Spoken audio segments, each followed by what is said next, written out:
अपि चेत् सुदुः आचारः भजते माम् अनन्यभाक् साधुः एव सः मन्तव्यः सम्यक् व्यवसितः हि सः।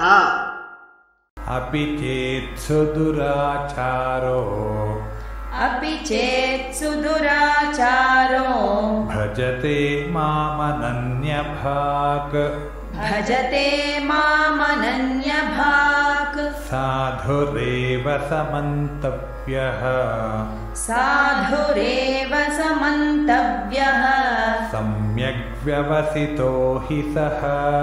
सम्यग् व्यवसितो हि सः।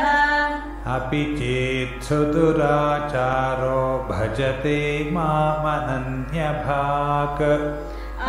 चेत् सुदुराचारो भजते मामनन्यभाक्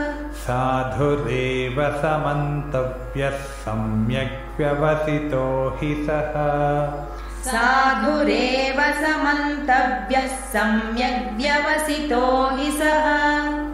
अपि चेत् सुदुराचारो भजते मामनन्यभाक् साधुरेव समन्तव्यः सम्यग् व्यवसितो हि सः।